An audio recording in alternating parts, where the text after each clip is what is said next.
चंद्रगिरी जी महाराज मेरी कुटिया पर आए हैं मेहमान गति करने के लिए। वो मुझे सवाल कर रहे हैं कि मुठ मारने से मानव मर जाता है, मैली विद्याओं से ऐसा होता है, ये सभी चीज़ों का उसने सवाल किया है। तो मैं उसको जवाब दे रहा हूँ, सुनिए आप। ऐसे मुठ मारने से कोई मानव मर जाता तो महाभारत का युद्ध नहीं होता। महाभारत में इतना जो नरसंहार हुआ निर्दोष लोगों का, ये नहीं होता। मुठ मारने वाला मानव इस वक्त भी था, अभी भी बातें हो रही है, मुठ मारने वाला मानव है।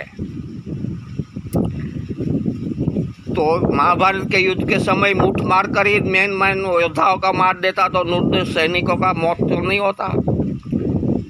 रामायण का युद्ध भी नहीं होता, रावण को मुठ मार के मार देते तो। और आज यूक्रेन रशिया का युद्ध चल रहा है, वो भी नहीं होता, वो भी मुठ मारने से मार देता तो युद्ध कहाँ से होता? निर्दोष लोगों कहाँ से मरते, निर्दोष लोगों कहाँ से परेशान होते? तो क्यों आप मुठ मारने वाले ये सभी चीज़ों पर श्रद्धा रखते हो? होता है कभी आपने देखा है? समाज में बनाया गया। समाज में बनाने वाला कौन है? हम ही है। समाज में एक शिला परंपरागत अंधश्रद्धा रूप में चालू करने वाला कौन मानव है? हम ही मानव है। और मानने वाला भी हम ही है, बनाने वाला भी हम ही, बनाने वाला भी हम ही है। तो यह सही है कि गलत है, ये दृष्टांतों से मालूम हो जाना चाहिए हमको कि मुठ मारने से कोई मानव मरता तो आज के जगत में, अरे पहली बात तो कोर्ट भी नहीं चलती, कोर्ट चलाने की कोई ज़रूरत ही नहीं, न्यायालय चलाने की कोई ज़रूरत ही नहीं है कि मेरे से और तुम्हारे सामने कोई दुश्मनी हुई, केस हुआ तो मैं तुमको मुठ मार के मार देता तो केस कहाँ से चलता? तो न्यायालय की भी कोई ज़रूरत नहीं रही है। ये छूटनी भी नहीं होती। इलेक्शन जो हो रहा है वो इलेक्शन भी नहीं होता, वो सामने वाला विरोधी को मुठ मार के मार देता तो वो विजेता हो जाता, अगर चुनाव लड़े विजेता हो जाता। वशीकरण भी शक्य नहीं है। वशीकरण होता तो भी युद्ध में वशीकरण करके वो उनको बिठा देते, वो भी शक्य नहीं है। बात सभी गलत है। अगर कोई करता है तो मेरे सामने आओ और मेरे के ऊपर वशीकरण करवाओ, मेरे ऊपर मुठ मरवाओ। एक महीनों तक मैं उनको मेरे सामने बिठाओ, उनका खाने पीने का सभी खर्चा मेरे ऊपर मुट्ठी मारता रहे, पूरे दिन भर 1 महीना तक मुठ मारता रहे। ये जो होता है मदानन माता सफल पीर, ये क्या है? पीर क्या है? पीर एक पदवी का नाम है। इन्हीं के ऊपर चलता है ना ये सारा तंत्र? नहीं, ये सब गलत बात है। वो तो हम लोगों ने निर्माण किया है, उनको पीर की पदवी का निर्माण लेकर, पीर की पदवी का नाम लेकर कि हमारा झूठ चल सके, फैला सके। बाकी पीर एक पदवी का नाम है, पीर नाम की कोई व्यक्ति नहीं है। जो भक्ति में उस अवस्था के ऊपर अवस्था पास करते करते जब वो अवस्था के ऊपर पहुंचते हैं तो प्रकृति वहाँ जो वो अवस्था की शक्तियाँ वहाँ प्रकृति ने रखी है, वो और अवस्था के पहुँचते ही मानव को वो शक्तियाँ उनको अर्पण हो जाती है, वो पदवी उनको अर्पण हो जाती है। जैसे परमात्मा पदवी का नाम है, ऐसे पीर भी एक पदवी का नाम है। पीर नाम की कोई व्यक्ति नहीं है, लेकिन पीर पदवी के नाम पर बैठ गया वो पीर कहा जाता है। जैसे कलेक्टर की पदवी का नाम कलेक्टर है, वो व्यक्ति का नाम नहीं है, लेकिन कलेक्टर की पदवी पर जो कोई बैठ गया उसको कलेक्टर कहा जाता है। ये सभी चीज़ पद व्यक्ति का नाम नहीं है, वो पद का नाम है। लेकिन हमने व्यक्तित्व पर ग्रहण कर लिया, व्यक्ति मान लिया है। समस्या सबसे बड़ी वहाँ ही है। इसलिए ये सब अंधश्रद्धा का विषय है।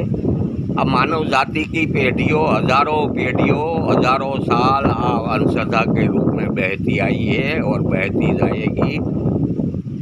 लेकिन मनन मंथन हमारा इसके बारे में है नहीं मानव जाति का, इसलिए सभी मानव पीढ़ी अंधश्रद्धा में ही डूबती गई है। मानव का मन आध्यात्मिक क्षेत्र में कोई डेवलप हुआ ही नहीं है। स्थूल जगत में तो बहुत डेवलप हुआ है। स्थूल जगत में मानव जो हमारे देवी देवता भी, जो आधुनिक साधनों हमारे सामने उपलब्ध है, वो हमारे देवी देवता के सामने भी उपलब्ध साधनों नहीं थे। ऐसा आज हम आधुनिक विज्ञान के मार्फत से, आधुनिक मानव डेवलपिंग मार्फत से हम सब भोगटा कर रहे हैं। स्थूल शरीर से मानव दूसरे ग्रह पर जाने लगे हैं। इस वक्त हमारे देवी देवता भी स्थूल शरीर से नहीं जा पाते थे। तो ये सब आधुनिक विज्ञान का ये मन डेवलप हुआ है। आध्यात्मिक क्षेत्र में मन हमारा इतनी खाई में गिर गया है, जो स्थूल जगत में हमारा मन डेवलप हुआ है। लेकिन मानव जाति ने स्थूल जगत के ऊपर ही ध्यान दिया है। आध्यात्मिक क्षेत्र में मानव का मनन मंथन बिल्कुल खाई में गिरता जा रहा है। ऐसी स्थिति आज पैदा हुई है कि जो आध्यात्मिक क्षेत्र का शब्दों ही हम नहीं समझ पाए हैं।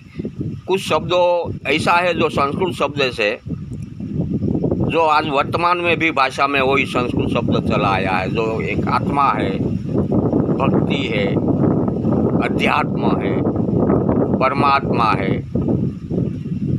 ये सब अलग अलग सब संस्कृत शब्दों है। लेकिन संस्कृत शब्दों हमको तब समझ में आता है कि जब उनकी व्याख्या हम अलग करेंगे। संस्कृत भाषा में कोई भी शब्दों समझना हो तो उनकी व्याख्या करनी पड़ती है। उनकी संधि सूटी पाड़ो तो तुरंत उनकी व्याख्या आपको समझ में आ जाती है। देखो, परमात्मा शब्द है और संधि से जुड़ा हुआ शब्द है। उसकी संधि सूटी पाड़ो तो परम प्लस आत्मा, परम प्लस आत्मा, इसको परमात्मा कहते हैं। परम इसलिए किसको कहते हैं कि जो परम पद पर पहुंचा वो आत्मा, इसको परमात्मा कहते हैं। हर कोई आत्मा को परम पद पर पहुंचने का अधिकार है, लेकिन परम पद पहुंचने के लिए उनका वहां तक का अभ्यास करना पड़ता है। जैसे हमको कलेक्टर पद पर बैठना है तो कलेक्टर पद तक का अभ्यास करना पड़ता है, ऐसे ही ये परमात्मा पद पर हमको बैठना है तो परमात्मा पद तक का जो अभ्यास करेगा वो परमात्मा के पद के ऊपर विराजमान हो सकता है। सभी को अधिकार दिया है। क्या चीज शिक्षा दिया जाता है? गुरुकुल के अंदर जब गुरुकुल थे, हाँ, भारत में, तो वो भी निष्ठाम पहले ये शिक्षण व्यवस्था का एक भाग था। वो पहले कोई स्कूल के ऐसी व्यवस्था नहीं थी।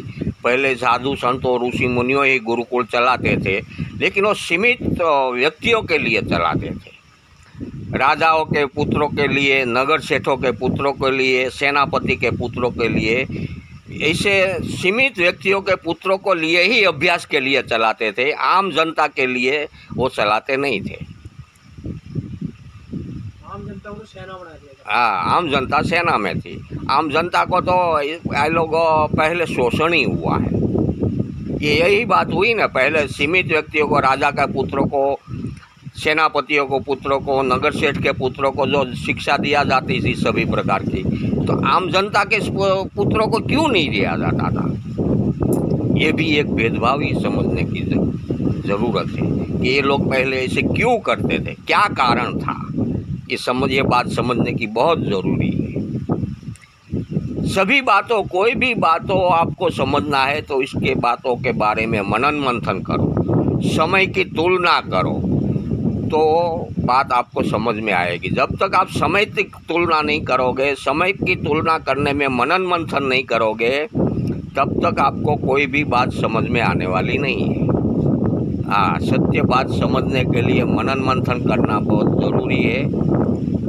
समय की तुलना करना भी बहुत ज़रूरी है कि जो समय पर जो चलन था, जो चीज़ें, जो नीति नियम में चलता था, वो समय पर वो बराबर था। लेकिन आधुनिक समय ऐसा है कि वो उस वक्त का नीति नियम आधुनिक समय में झूठ पड़ रहा है। ये भी तुलना, समय की तुलना करना भी बहुत ज़रूरी है। तभी सभी वास्तविकता का पर्दाफाश हमारे सामने होता जाता है। ऐसे कुछ भी होने वाला नहीं है।